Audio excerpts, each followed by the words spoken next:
고린도에 있는 교인들에게 은사에 대한 말씀을 나누고 있습니다. 아마 신앙생활을 하는 우리들에게 은사, 하나님이 주시는 선물은 우리들이 많이 간구하는 것이기도 합니다. 오늘 사도 바울은 1절에서 형제들아 신령한 것에 대하여는 내가 너희가 알지 못하기를 원하지 아니하노니 꼭 알아야 된다고 하는 말이죠. 오늘 여기에서 우리들이 분명히 짚고 넘어가야 되는 것은 사도 바울은 신령한 은사에 대한 유무를 말씀하고 있는 것이 아닙니다. 지금 고린도 교회에는 신령한 역사가 일어나고 있는데 너희들이 이것이 무엇인지를 분명하게 분별해야 된다는 것입니다. 오늘 우리도 하나님의 은사에 대한 것을 말씀을 들으며 좀 분별할 수 있기를 바라고, 제가 1부, 2부 설교를 하면서도 좀 내용이 많아서 다 설교를 못했어요. 여러분들이 더 제대로 알기를 원하시는 분은 교회 홈페이지에 제가 설교 원문을 다 띄워놓으니까 궁금한 분들은 원고를 좀 더 보셔도 좋을 것 같습니다.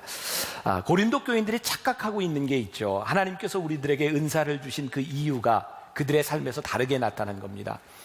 은사를 하나님이 우리들에게 은혜로 주셨는데 그들은 그 은사를 가지고 싸우기 시작했어요.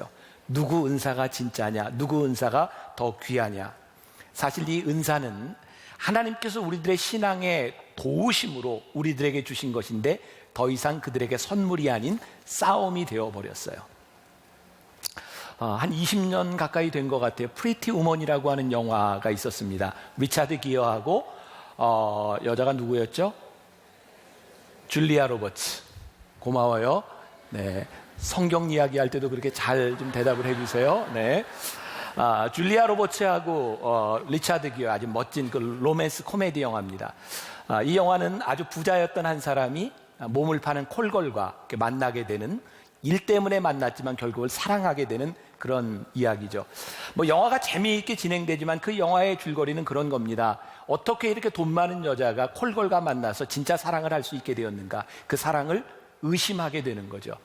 결국 모든 과정들을 겪어나갑니다. 올해 들어서 우리나라 연예계의 빅 뉴스 중에 하나가 배용준, 윤사마가 결혼한 일이었습니다. 별로 이렇게 충격받지 않으셨어요? 결혼했는데. 근데 그 상대 여배우가 별로 이름도 없는 무명의 여배우입니다. 배용준은 돈도 많고 유명한 사람인데 이 엔티 댓글들이 막 달리기 시작하는 거예요. 저게 진짜 사랑이겠느냐, 연한데 젊은 여자, 이런 얘기들. 그래서 사람들이 이렇게 이야기를 합니다. 제발 그들의 사랑을 순수한 사랑으로 좀 봐줬으면 좋겠습니다. 우리들에게 화려함이라고 하는 것, 또 스펙이라고 하는 것들이 처음에는 우리들에게 호감을 주는데 어느 순간부터인가 그것이 진짜인가, 진실한 사랑인가를 의심하게 된다는 거죠. 제가 오늘 말씀을 준비하면서 저에게는 그런 생각이 들었습니다. 하나님께서 정말 우리를 사랑하셔서 그 사랑의 관계 가운데 우리들에게 은사를 주셨는데 어느 순간부터인가 그 화려한 은사들로 인하여 하나님과 우리들 사이의 관계가 의심되기 시작하는 거예요. 그 은사를 통해서 하나님의 관계가 회복되고 하나님의 마음이 보이는 것이 아니라 그 화려함 때문에 하나님과 우리들 사이의 관계와 하나님의 사랑이 보이지 않게 된 겁니다. 지금 고린도 교회의 문제는 무엇이냐면 신령한 은사들이 문제가 아니라 하나님께서 우리를 사랑하심으로 우리들에게 주어진 은사들로 인하여 하나님의 마음이 가리워지고 그 가운데 다툼이 일어나게 되었다는 말입니다. 오늘 사도 바울은 그 은사들에 대하여 가장 중요한 것이 무엇인가를 말씀하고 있는데 3절 말씀 보니까 3절 보세요. 그러므로 내가 너희에게 알리노니 하나님의 영으로 말하는 자는 누구든지 예수를 저주할 자라 하지 아니하고 또 성령으로 아니하고는 누구든지 예수를 주시라 할 수 없느니라. 이게 잘 안 맞는 말씀 같지만 사도 바울이 하고 싶었던 이야기가 뭐냐면 어떤 은사든 뭐든 우리의 신앙에 제일 중요한 것이 하나 있다. 그것은 뭐냐면 우리의 입술로 주를 시인하는 것. 그것을 넘어설 수 있는 것은 아무것도 없다. 하나님께서 우리들에게 은사를 주신 이유는 그 은사를 통하여 하나님의 영광이 드러나야 되는데 언제부터인가 자기가 가지고 있는 은사를 가지고 그 영광을 가지고 싸우기 시작한 거예요. 제가 지난주에 읽었던 작은 소책자가 하나 있습니다. 제목 자체가 너무너무 멋진 제목이었어요. Live to be forgotten 이라고 하는 제목인데 잊혀지기 위해 산 사람. 그 호스트라고 하는 중국의 내지 선교사로 있었던 35년 동안 허드슨 테일러를 이어서 사역을 했던 그 사람인데 그 사람에 대한 내용들이 별로 나와 있지 않습니다. 그는 소위 처음 중국으로 갈 때 캠브리지 7인이라고 하는 영국의 정말 위대한 엘리트 젊은이들과 함께 중국으로 들어갔습니다. 근데 그에 대한 기록이 별로 없습니다. 신기한 건 가장 큰 단체인 35년 동안을 리더로 살았는데 그에 대한 기록이 별로 없다는 겁니다. 전기를 쓰려고 하는데 그에 대한 기록이 별로 없어요. 그는 많은 편지들과 글을 썼는데 자신에 대한 글을 별로 쓰지 않았습니다. 사람들은 그에 대해 이야기합니다. 그는 자신을 드러내려고 산 사람이 아니라 예수의 이름 앞에 잊혀지기 위해 산 사람이다. 저에게는 그 제목이 너무너무 강하게 저에게 다가왔어요. 하나님이 우리들에게 은사를 주셨을 때 하나님은 우리를 드러나라고 주신 것이 아니라 그 은사를 통하여 하나님의 영광이 드러나라고 우리들에게 주셨는데, 우리는 그 은사를 받을 때마다 더 많은 은사들을 구하기 시작해요. 예수님이 공생애로 이 땅에 계실 때 유대인들이 나와서 예수님께 표적을 구합니다. 신기하죠? 예수님은 끊임없이 표적을 행하고 계셨는데 사람들은 예수님에게 계속해서 표적을 구합니다. 그래서 마태복음 12장 38절 이하에 보면 예수께서 대답하여 이르시되 악하고 음란한 세대가 표적을 구하나 선지자 요나의 표적밖에는 보일 표적이 없느니라. 요나가 밤낮 사흘 동안 큰 물고기 뱃속에 있었던 것 같이 인자도 밤낮 사흘 동안 땅속에 있으리라. 은유적으로 표현했는데 무슨 말인지 아시겠어요? 사람들이 계속해서 표적을 구하는데 예수님께서 그들에게 내가 너희에게 보여줄 것은 십자가밖에 없다는 거예요. 내가 3일 동안 십자가에 달릴 이것밖에는 너희들에게 보일 것이 없다. 왜 그러셨을까요? 예수님이 아무리 기적을 행하시고 표적을 행하셔도 세상 사람들은 또 다른 기적을 요구합니다. 여러분, 이 기적은 주님만 행하실 수 있는 것이 아니라 악한 영들도 행합니다. 악한 영들도 구슬에서도 병자가 나을 수 있고 구슬에서도 일어날 수 있는 일들이 수없이 일어나고 있는데 사람들은 끊임없이 표적을 구합니다. 주님께서 말씀하십니다. 너희들에게 필요한 것은 표적이 아니라 십자가 아니라. 사도 바울이 고린도전서 2장 2절에서 그가 믿음의 고백을 합니다. 이런 고백을 하죠. 내가 너희 중에서 예수 그리스도와 그의 십자가에 못 박힌 것 외에는 아무것도 알지 아니하기로 작정하였느니라. 만일 사도 바울에게 은사가 없었더라면 이렇게 이야기할 수 있을 겁니다. 당신은 은사가 없으니까 이런 말을 하지요. 아니요, 사도 바울은 많은 은사를 가지고 있었습니다. 그가 깨닫게 된 것입니다. 은사를 가지고는 하나님의 영광이 나타나지 않습니다. 그는 은사가 주어졌던 고린도 교회에 수없이 많은 다툼을 보았습니다. 이것은 아니라는 거예요. 그는 화려한 말로 사람들에게 전도해 보려고 했습니다. 그런데 아니라는 거예요. 우리들이 증거할 수 있는 것 십자가 이외에는 그 어떤 것도 본질이 아니라는 거예요. 우리는 기독교 역사를 통해서, 우리나라의 짧은 역사를 통해서도 수없이 많은 기적이 일어났던 교회들을 봅니다. 참 놀랍죠? 수없이 많은 기적, 신유의 역사들이 일어났던 그 교회들이 오늘날까지 존재하지 않는다는 겁니다. 교회는 표적을 자랑하는 곳이 아니라 그리스도와 그리스도의 십자가를 믿는다고 선포하지 않을 때 그 어떤 교회도, 어떤 교회에 주어진 은사도 하나님이 쓰실 수 없다는 것이 분명합니다. 은사가 중요한 것입니다. 그러나 은사가 전부가 아니라고 하는 것, 은사의 본질이 무엇인지를 우리들이 알아야 됩니다. 자, 오늘 여러분들이 요 단어, 요 하나만 좀 기억해도 좋겠는데, 제가 보통 설교할 때 여러분들에게 따라하라는 이야기 별로 아직 한 번도 안 해본 것 같은데 좀 따라해 보세요. 한 성령, 다른 은사. 한 성령, 다른 은사라고 하는 것을 여러분들이 꼭 기억했으면 좋겠습니다. 여러분들이 인식하든지 못하든지 하나님은 우리를 부르셨을 때 우리들에게 적절한 은사를 주세요. 그리고 우리들이 신앙생활을 오래 하면서 우리들에게 드는 의구심이 있습니다. 하나님, 왜 저 사람에게는 저런 은사를 주셨고 저에게는 이런 은사를 주셨나요? 어떤 사람에게는 다른 사람과 비교해서 내가 교만해지기도 하고 어떤 사람에 비해서 내가 한없이 초라하게 느껴지기도 합니다. 사도 바울은 이야기합니다. 은사는 그런 것이 아니니라. 하나님께서 우리들에게 각자 다른 은사를 주셨는데, 자, 4절과 5절과 6절, 7절 말씀이 아주 중요합니다. 자, 은사는 여러 가지나 뭐가 같아요? 성령은 같고, 직분은 여러 가지나 주는 같으며, 또 사역은 여러 가지나 모든 것을 모든 사람 가운데서 이루시는 하나님은 같으니 각 사람에게 성령을 나타내심은 어떻게 해요? 유익하게 하려 하심이라. 고린도전서를 오늘까지 우리들이 26번째 말씀을 나누고 있거든요. 중요한 맥을 하나 우리들이 발견하게 됩니다. 교회에서 일어나는 수없이 많은 일 가운데 사도 바울이 끊임없이 이야기하는 것은 하나님께서는 우리들을 유익하게 하려고 부르셨습니다. NIV 성경에는 이 유익이라는 말을 common good이라고 표현하고 있습니다. 서로에게 유익이 되는 일, 하나님이 드러나며 우리들의 영광을 위해 싸우는 것이 아니라 어떻게 하면 이 일로 인하여 누군가에게 유익이 될 수 있는가를 바라보라는 거예요. 하나님이 우리들에게 직분을 주셨어요. 우리들에게 사역을 주셨어요. 그것을 주신 분은 하나님이세요. 그러니까 은사와 직분이라고 하는 것은 철저하게 하나님께서 우리들에게 주시는 거예요. 여러분, 우리가 하나님께서 우리들에게 은사를 주시는 것 중에서 우리들이 참 중요한 것이 하나 있습니다. 우리는 종종 예외적인 경우들을 바라보며 은사를 구할 때가 있어요. 예를 들면 하나님께서 정말 배우지도 못하고 아무 능력도 없고 아무런 재능도 없는 사람을 통해서 일하셨다, 이런 것들을 바라보며 야, 하나님은 그렇게 쓰시는 분이야. 하나님은 우리의 능력이 아니라 그냥 우리들의 시간만 들이면 돼 라고 생각하는 경우들이 있어요. 이것이 틀린다는 이야기가 아니라 그런 일이 있을 수 있지만 하나님께서 실제 우리들에게 원하시는 것은 우리들의 삶, 우리들의 노력, 우리들의 과거의 이 모든 것들이 하나님 앞에 쓰임받기를 원하신다는 거예요. 여러분, 사도 바울이 저는 아무것도 아닙니다 라고 이야기했는데, 사도 바울은 그가 글도 잘 쓰는 사람이었고 복음도 전하는 사람이었고 그가 정말 많은 일을 하는 사람이었기 때문에 나는 아무것도 아닙니다 라고 말했을 때 그 말이 능력이 있는 것이지, 우리가 아무것도 하지 않으려고 하면서 하나님 저는 아무것도 아니니 아무것도 하지 않는 나를 쓰십시오 라고 이야기한다면 게으름입니다.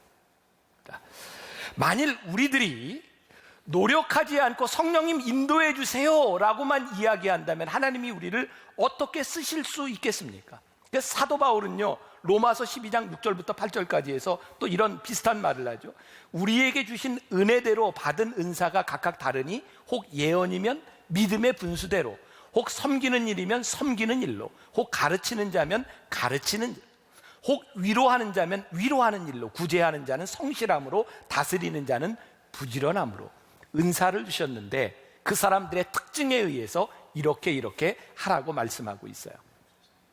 제가 이 말씀을 오래전에 준비해 놓고 저는 이렇게 늘 일상생활 가운데서 제가 이렇게 영감을 받거나 또 이렇게 좋은 글들이 있으면 설교 속에 계속 넣습니다. 근데 오늘 제가 이 설교를 거의 한 달 전쯤에, 한 3주 전쯤에 다시 정리를 했는데 제가 예화의 주인공이 여기 나와 있으셔서 제가 조금 그래요.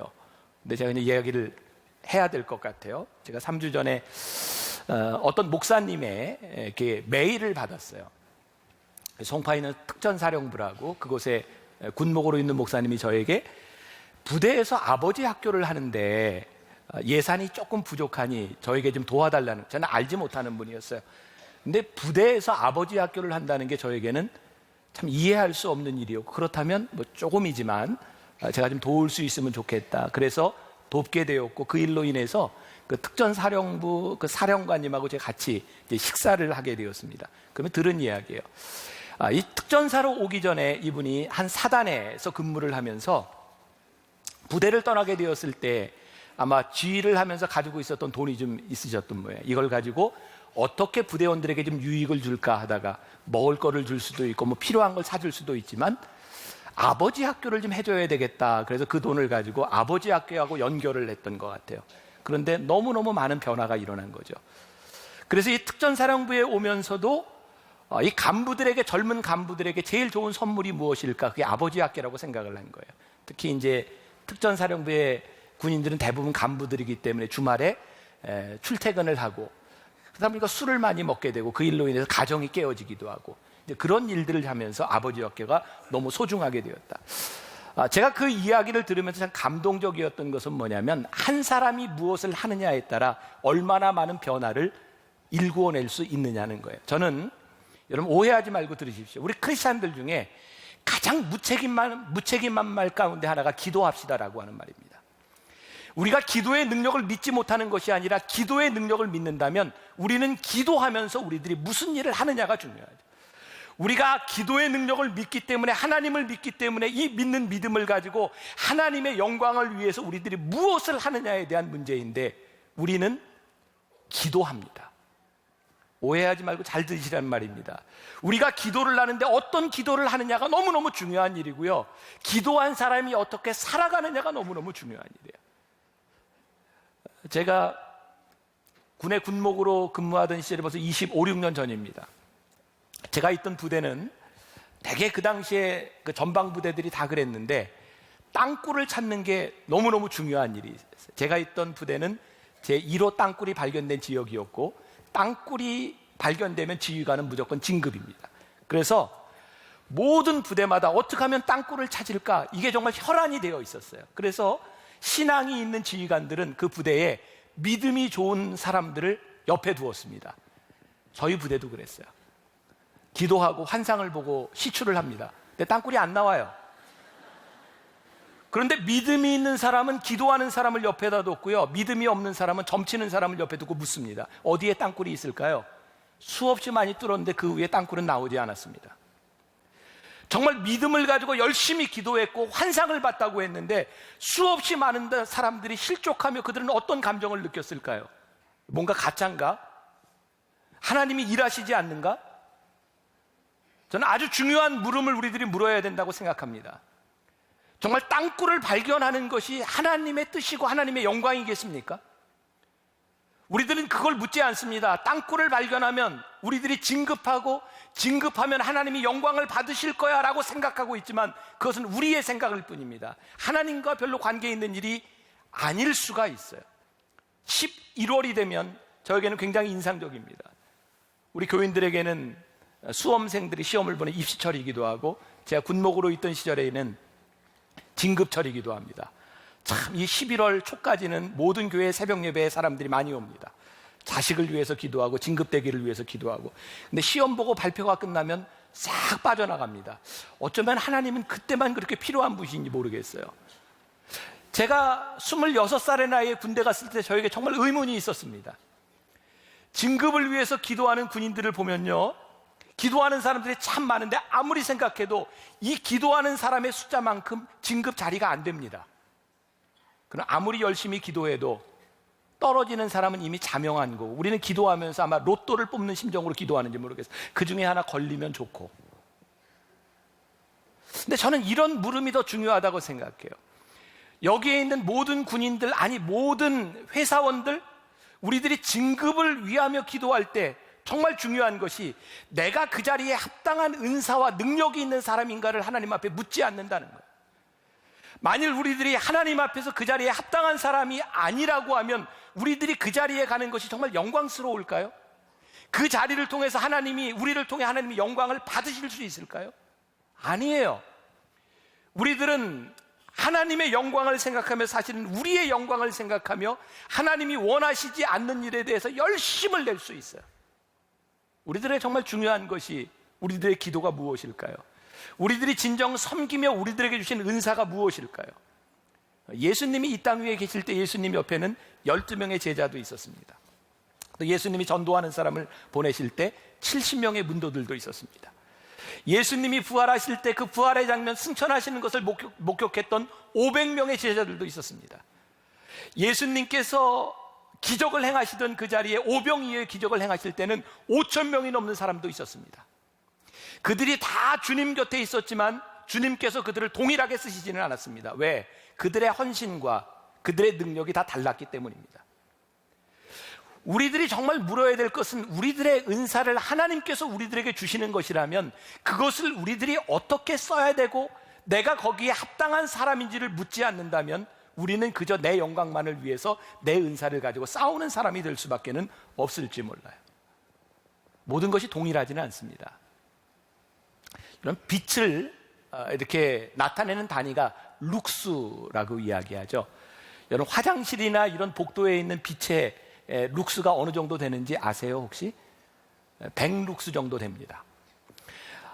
조금 세밀한 것을 관찰하는 그런 조명은 한 1000룩스 정도의 밝기가 됩니다. 여러분들 이 이야기를 좀 들으면서 저렇게 김병삼 목사님은 아는 것이 많을까 뭐 이렇게 생각할지 모르지만 저도 이것 때문에 준비하다 잠깐 본 겁니다. 1룩스는 어느 정도의 밝기일까요? 촛불 하나의 밝기가 1룩스입니다. 화창한 여름날 오후에 땡볕이 비치는 햇볕의 밝기가 어느 정도 되는지 아십니까? 10만 룩스입니다. 여러분, 똑같은 빛인데요, 빛마다 쓰임의 용도가 틀리다는 거예요. 오늘 사도 바울이 우리들에게 하고 싶은 이야기가 있습니다. 여러분들은 동일한 것을 받은 것이 아닙니다. 여러분들은 똑같은 능력으로 받은 것이 아닙니다. 그런데 중요한 것은 이것을 주신 분이 동일한 분이라는 사실입니다. 우리 모두가 동일한 분량으로 섬기는 것은 아닙니다. 그러나 우리는 동일한 분을 섬기는 것입니다. 그것을 통하여 하나님이 누구이신지를 드러내는 것이 하나님께서 우리들에게 은사를 주신 목적입니다. 우리들에게 중요하게 구분해야 될 것이 또 있습니다. 오늘 여러분들 중요한 걸 배우시는 것 같아요. 재능과 은사라는 거예요. 재능과 은사 중에 어떤 것이 하나님이 우리들에게 주신 것일까요? 둘 다. 재능도 하나님이 주셨고 은사도 하나님이 주셨어요. 재능은 우리들에게 주신, 하나님이 이렇게 우리들에게 주신 좋아하는 것일 수도 있어요. 오늘 2부 예배 때는 여기 이제 오케스트라가 여기 올라와 있어서 제가 음악하는 사람들을 보면서 그랬어요.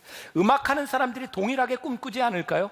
훌륭한 연주가가 되기를 원하고 대성하기를 원하고. 근데 모든 사람이 그렇게 될 수는 없습니다. 여러분, 기도한다고 갑자기 실력이 좋아질까요? 아닙니다. 여러분, 기도는 그런 마법이 아닙니다. 기도는 우리들이 하나님 앞에 기도할 때 내가 좋은 사람이 되기 위하여 하나님의 힘을 달라고, 내가 노력하고 유혹을 이길 수 있는 힘을 달라고, 내가 하나님이 쓰임받을 수 있는 자리에 갈 수 있도록 저를 붙잡아 달라고 기도하는 것입니다. 그런데 모든 연주를 잘하는 사람이 가르치는 일을 잘하는 것은 아닙니다. 하나님이 우리들에게 어디에 은사를 주셨는지 하나님 앞에 묻지 않고 우리들이 기도한다면 우리들은 끊임없는 우리의 욕심을 가지고 혼자 고민하다가 혼자 실족할 수밖에 없을지도 몰라요.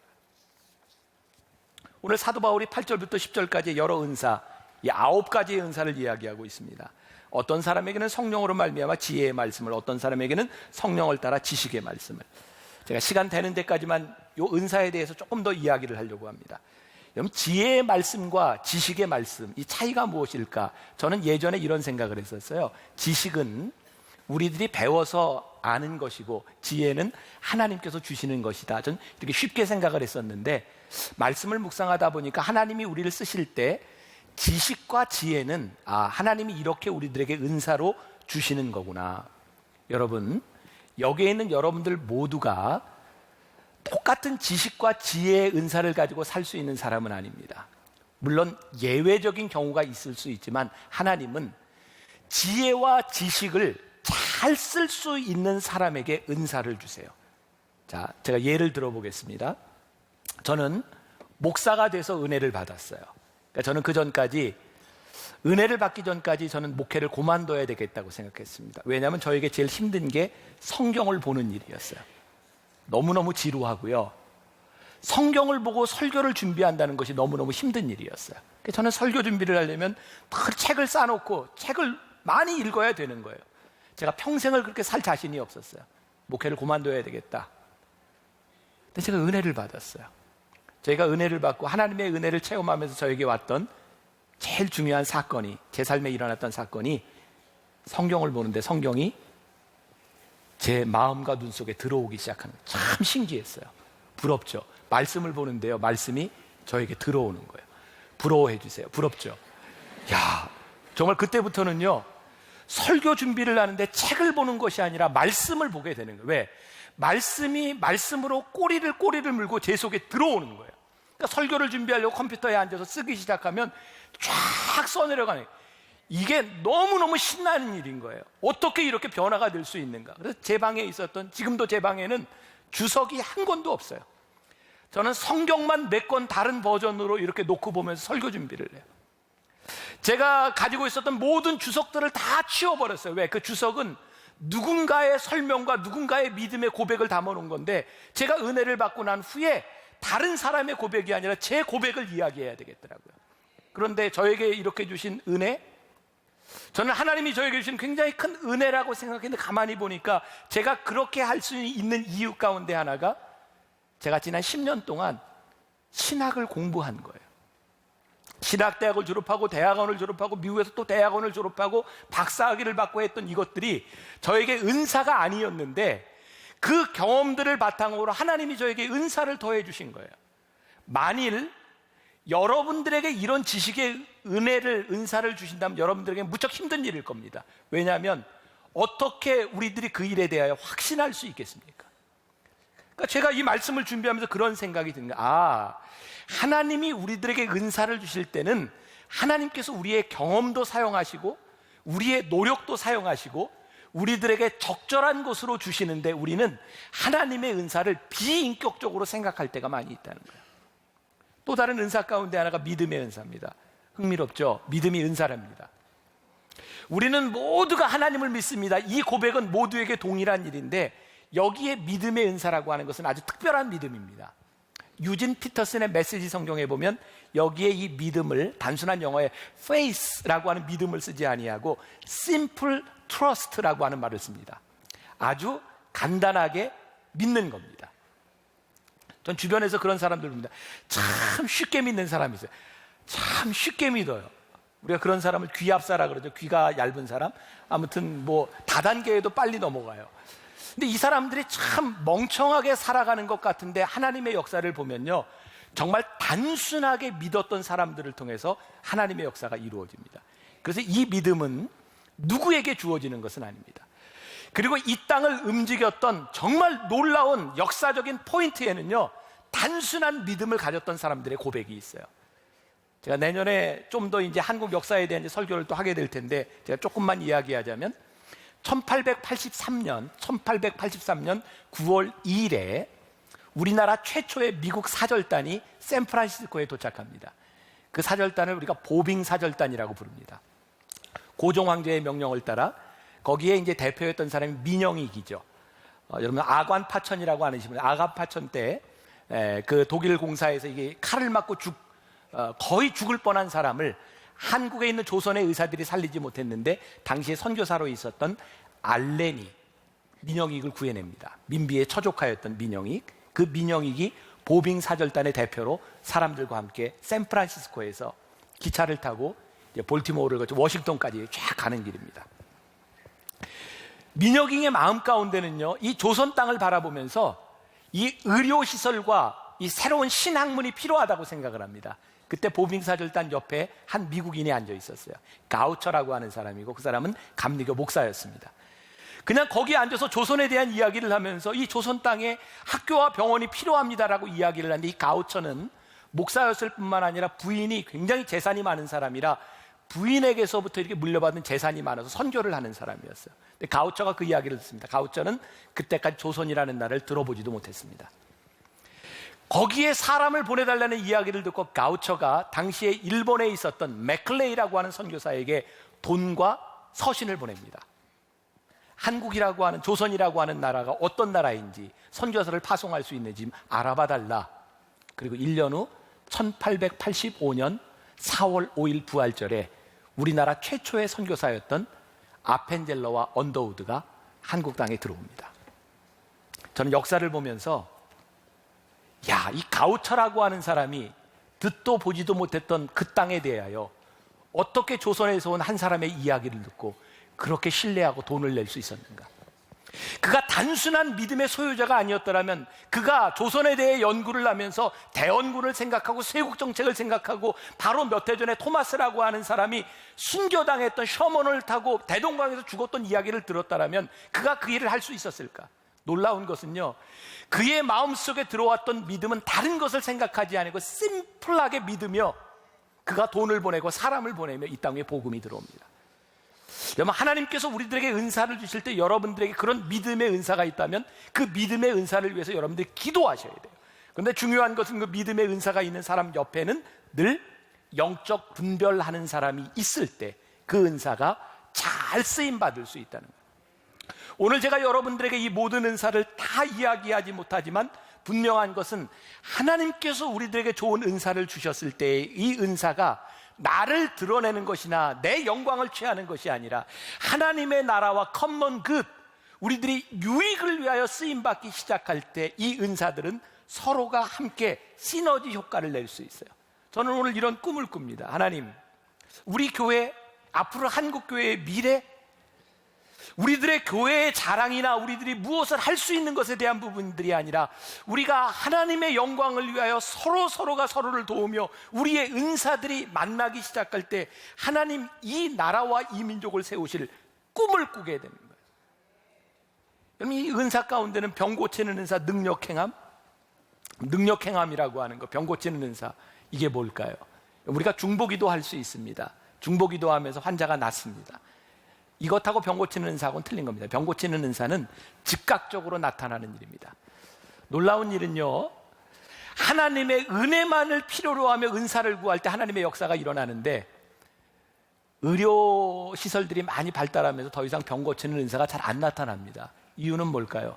기도하는 것보다 병원 가는 게 편한데 굳이 하나님의 은사가 나타날 필요가 없는 거죠. 요즘 지금 모잠비크에는 하이디 베이커라고 하는 신사도 운동이라고도 이야기를 하는데, 정말 그곳에서 기적이 일어나는데요, 죽은 사람이 살아나고요, 놀라운 기적들이 많이 일어납니다. 근데 더 놀라운 것은 하나님이 일하셨던 방식 그대로 계속해서 일하시지 않는다는 거예요. 하나님께서 일하실 때, 성령께서 일하실 때는 하나님이 원하시는 방식으로 일하신다는 겁니다. 은사는 내가 일하는 방식이 아니에요. 우리가 성령의 기름 부으심을 바라고 하나님 앞에 우리들이 쓰임 받을 때 성령님은 우리를 쓰시지만, 내년도에는 이 성령에 대한 말씀을 1년 동안 우리 나누게 될 겁니다. 은사는 내 마음대로 되는 것이 아니에요. 제가 경험을 한 가지만 이야기하고 말씀을 좀 마치려고 하는데, 저희 교회는 BTD라고 하는 영성훈련이 있습니다. 저는 이 영성훈련이 정말 우리 교회에 주신 하나님의 굉장히 큰 은혜라고 생각하고, 저는 영적인 것들을 이제 그곳에 체험하게 되는데, 제가 초창기 벌써 15년 전입니다. 처음 BTD 영성훈련을 인도할 때 저는 은혜 받은 목사였고요, 저에게는 열정이 참 많았는데 제가 영적인 부분에 대해서 참 무지했어요. 그런데 영성훈련을 인도하는데, 아니 그냥 막 그 가운데서 귀신 들린 사람들이 막 정체를 나타나는 거예요. 너무너무 당황스러운 일이에요. 아니 지금 그러면 교인들이 알아서 이렇게 좀 처리하면 좋은데, 제가 목사라고 저한테 와서 다 이거 어떻게 좀 해달라고, 저는 모르는 거예요. 그래서 한 번은 이제 소위 귀신 들린 분이죠, 이렇게 넘어져 있는데, 제가 목사잖아요, 사람들 다 보고 있는데, 예수의 이름으로 명하노니 귀신은 떠나갈지어다 그랬더니 그분이 안 나가. 제가 처음으로 경험했던 영적인 일이었어요. 그 다음부터요, 하나님께서 저에게 보게 하신 것이 영적인 세계가 있다는 것이었어요. 제가 알지 못하는. 그리고 거기에서 몇 기수 동안 계속해서 귀신 들린 사람이 나타나는 거예요. 그리고 거기서 이제 쫓고 이런 그 축사의 사역도 일어나고. 근데 하나님이 저에게 어느 순간에 이런 마음을 주시더라고요. 귀신들을 쫓아내도 그 귀신은 다시 들어오고, 병자를 고쳐도 또 병에 들고, 정말 중요한 것이 귀신을 쫓아내고 병자를 고치는 일이 아니라 이렇게 살다 죽어도 괜찮은 인격의 변화와 삶의 변화가 일어나지 않으면 안 된다는 것이었어요. 그때부터 참 신기하게 BTD 영성훈련에는 그런 귀신 들린 사람들이 싹 사라지기 시작했어요. 아니, 그런 역사가 나타나지 않기 시작했어요. 저는 하나님 앞에 이런 생각을 합니다.